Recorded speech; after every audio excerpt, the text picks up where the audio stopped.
Hello friends, welcome to SSC coaching centre. दोस्तों, आज की वीडियो में बात करेंगे इंपॉर्टेंट प्रश्नों की। जो प्रश्न परीक्षा में पूछे गए हैं वही प्रश्न लेकर के आए हैं दोस्तों, तो आप इस वीडियो को अंत तक देखते रहिए।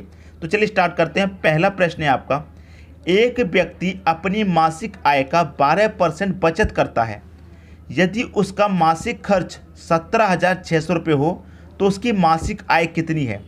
देखिए दोस्तों, उसकी जो भी मासिक आय होगी अपने आप में 100% होगी, चाहे वो कितने भी रुपए कमाता हो, 10,000, 15,000, 18,000, 20,000, कितने भी कमाता हो, अपने आप में क्या होगा, वो 100%। अब 100% में से 12% की क्या करता है, बचत। वो 12% दोस्तों क्या कर लेता है, बचा लेता है, बचत करता है। अब इस 100% में से वो 12% की बचत कर लेता है, इसका मतलब वो खर्च कितना कर देता है, 88% खर्च कर देता है। अब प्रतिशत में खर्च कर रहा है 88% और रुपए में खर्च कर रहा है 17,600। कितने खर्च कर रहा है, 17,600। तो 88% का मान 17,600 है। आपसे पूछ रहा है मासिक आय कितनी है। मासिक आय मतलब 100% का मान पूछ रहा है। मासिक आय क्या होती है, 100%। 88% का मान दे रखा है, पूछ रहा है 100% का मान। तो क्या करेंगे, इस 17,600 में 88 से डिवाइड कर देंगे। 100% का मान पूछ रहा है तो 100 से मल्टीप्लाई कर देंगे, आंसर आ गया। ठीक है दोस्तों। अब 88 से 176 दो बार में कटेगा, ये आपको मालूम है। और ये 2 जीरो बचे तो 2 जीरो यहाँ रख दो। 200 का और 100 का मल्टीप्लाई कर दीजिए, आंसर आ गया। 2 का पहले 1 में करो तो 2 1 कम 2 रहेगा। 2 जीरो कितने होंगे मिलके, 4 जीरो, 2 3 4। 4 जीरो का मतलब क्या है दोस्तों, 20,000। तो उसकी जो मासिक आय है वो कितनी है, मासिक आय 20,000 रुपये। ये हो गया आपके प्रश्न का सही आंसर, 20,000 बी ऑप्शन में दे रखा है। क्लियर होगी दोस्तों बात। इस तरह का प्रश्न आपसे कभी भी पूछा जाए तो गलत मत कर देना। 100% का मान पूछ रहा है तो 100 से ही मल्टीप्लाई करेंगे। क्लियर हुई दोस्तों बात। अगला क्वेश्चन है, एक मेज के अंकित मूल्य में 8% कटौती करने पर इसका मूल्य 4600 रुपये है, तो मेज का अंकित मूल्य क्या है। मेज का जो अंकित मूल्य होगा अपने आप में 100% होगा। अब 100% में से क्या किया, 8% की कटौती। कटौती का मतलब क्या होता है, कमी कर दी। अब 100% में से 8 की कमी कर दी तो इसका मतलब कितना बचा, 92% बचा। ठीक है, तो 92% का मान कितना है, 4600 रुपये। 92% का मान कितना है, 4600 रुपये। आपसे पूछ रहा है अंकित मूल्य मतलब 100% का मान, तो क्या करेंगे, इस 4600 में 92 से डिवाइड कर देंगे। 100% के मान के लिए 100 से मल्टीप्लाई कर देंगे, आपका आंसर आ गया। क्लियर। इसे मैं कटाऊंगा, देखिए 46 एकम 46 कटेगा, 46 दूने का 92। ठीक है, और ये 2 जीरो हैं तो यहाँ 2 जीरो आ जाएंगे। 2 से कटेगा दोस्तों ये 100 आपका 50 बार में। ठीक है, 50 का मल्टीप्लाई आप 100 से करेंगे तो 5 एकम 5 करेंगे, 1 जीरो और 2 जीरो, ये 3 जीरो हो गए, तो 3 जीरो लगा दीजिए, आपका आंसर आ गया 5,000। तो अंकित मूल्य दोस्तों क्या है उस मेज का, 5,000 रुपये है। ये आपका आंसर हो जाएगा। 5,000 पहले ही ऑप्शन में दे रखा है, तो यही आपके क्वेश्चन का दोस्तों सही आंसर है। बात आ गई दोस्तों समझ में। उम्मीद करता हूँ सभी की समझ में प्रश्न बहुत ही अच्छे तरीके से आ गया होगा। अब देखेंगे अगला क्वेश्चन। अगला क्वेश्चन है, एक फल विक्रेता के पास कुछ सेब थे, उसने 40% बेच दिए और अभी भी उसके पास 420 सेब हैं, तो प्रारंभ में उसके पास कितने सेब थे। प्रारंभ में आरआरबी 2014 में पूछा गया है। अब देखिए प्रारंभ में मतलब स्टार्टिंग में उसके पास जितने भी सेब होंगे अपने आप में 100% होंगे, चाहे 10 हों, चाहे 40, चाहे 50, चाहे 100, चाहे 500, कितने भी हों अपने आप में दोस्तों कितने होंगे, 100%। अब इस 100% में से क्या किया उसने, 40% बेच दिए। कितने बेच दिए दोस्तों, 40% जब बेच दिए तो उसके पास कितने बचेंगे, आप कहेंगे सर 60% बचेंगे। जब 40% बेच देगा तो 60% बचेंगे 100 में से। तो यहाँ प्रतिशत में कितने बच रहे हैं, 60%, और यहाँ उसके पास कितने बच रहे हैं, 420 से।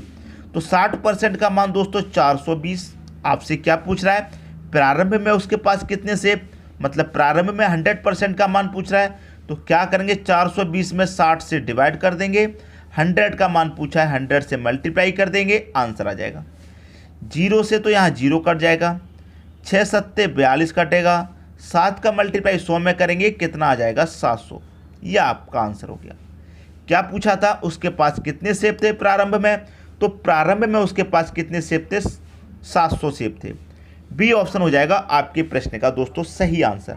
अब देखिए इस प्रश्न में एक और बात पूछी जा सकती है, वो क्या बात, वो ये पूछा जा सकता है, देखिए उसने प्रतिशत में कितने सेब बेचे हैं, 40%। लेकिन अगर ये कह दे कि उसने प्रतिशत में तो 40 बेचे हैं, लेकिन कितने सेब बेचे हैं, कितने सेब उसने बेचे हैं, अगर वो ये कह दे, समझ में आई बात, कितने सेब बेचे हैं अगर वो ये कह दे तो कैसे बताएंगे आप। जब 100% का मान निकाला था तो 100 से मल्टीप्लाई किया, अब जब 40% का मान निकालेंगे तो यहाँ पर मल्टीप्लाई कितने से करेंगे, 40 से कर देंगे। जैसे कि 60% बराबर कितना था आपका, 420 था, ठीक है। अब 100% का मान निकाला यहाँ 100 से मल्टीप्लाई, लेकिन हमें 40% का निकालना है क्योंकि 40% उसने बेचे हैं, तो 60 से डिवाइड, 40% का मान निकालना है, 40 से मल्टीप्लाई, 0 से 0, 6 7 42, 7 चौके कितना होता है दोस्तों 28 और 1 ही 0, 280। उसने कितने सेब बेचे थे दोस्तों, 280 सेब उसने बेच दिए थे, ठीक है। अब देखिए टोटल सेब उसके पास कितने थे, 700 थे, उसने बेच दिए थे कितने, 280, कितने बचे, 0 से 0 गया, 10 में से 8 जाएगा 2, 6 में से 2 जाएगा 4, तो कितने बचे, 420। तो यहाँ पर 420 ही तो बच रहे हैं। 40% का मान उसने कितने बेचे हैं, 280 सेब बेचे हैं।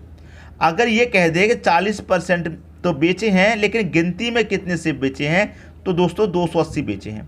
आपने चेक करके भी देख लिया, टोटल 700 थे, 280 उसने बेचे तो 420 बचे, और यहाँ पर उसके पास 420 बच रहे हैं। तो उम्मीद करता हूँ सभी को अच्छे तरीके से प्रश्न समझ में आया होगा।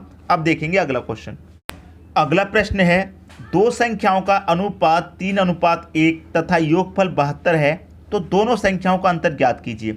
2016 में ये प्रश्न पूछा गया था। देखिए दो संख्याएं, तो दो संख्याओं को आप क्या मान सकते हैं, पहली संख्या a और दूसरी संख्या b मान सकते हैं, ठीक है। इनका अनुपात दे रखा है कितना, 3:1, और इनका योग कितना दे रखा है, 72। तो मैंने आपको क्या सिखाया है, अगर आपको योग दे रखा हो तो अनुपातों का भी योग कर लेंगे, तो 3 और 1 कितना हो जाएगा, 4। तो इस योग से इस योग में डिवाइड कर देंगे, कितनी बार जाएगा, 18 बार। 18 चौक 72 होता है, 18 बार में ये कट जाएगा, तो 18 का मल्टीप्लाई 3 में करो, 18 तक कितना 54, 18 एकम कितना 18। दोनों संख्या आपको पता चलेगी कितनी है, पहली संख्या 54 है, दूसरी संख्या b। दोनों संख्याओं का जब अंतर पूछ रहा है तो अंतर कर दीजिए, मतलब घटा दीजिए। तो 54 में से आप 18 घटा देंगे तो आपके पास कितना बचेगा, 36 बचेगा।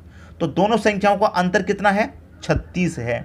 अब 36 किस ऑप्शन में है, बी ऑप्शन में है, तो बी ऑप्शन हो जाएगा आपके क्वेश्चन का दोस्तों सही आंसर। तो मैं उम्मीद करता हूं सभी को प्रश्न बहुत ही अच्छे तरीके से समझ में आ गया होगा।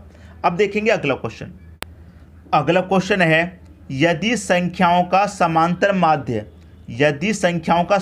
माध्य 35 है और प्रत्येक संख्या में 2 जोड़ दिया जाए तो नया समांतर माध्य क्या होगा।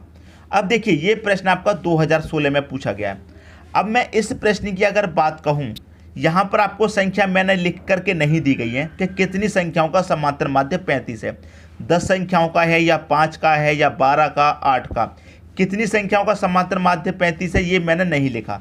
लिखने की ज़रूरत ही नहीं है, समझ में आई बात, लिखने की ज़रूरत है नहीं।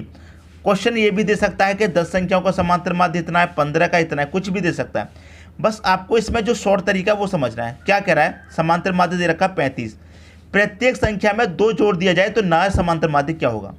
समांतर माध्य पहले वाला हमारा कितना है, 35, कह रहा है प्रत्येक संख्या में 2 जोड़ दिया जाए, तो हम क्या करेंगे, 35 में ही 2 जोड़ देंगे। तो पूछ रहा नया समांतर माध्य क्या होगा, जब 35 में ही 2 जोड़ देंगे नया समांतर माध्य 37 हो जाएगा। ये आपका आंसर हो गया 37, डी ऑप्शन। आगे बात समझ में, चाहे कितनी भी संख्याओं का समांतर माध्य कितना भी दे दे, जो हमारा समांतर माध्य है उसी में जोड़ देंगे जितना जोड़ने के लिए कहा गया है, ठीक है दोस्तों।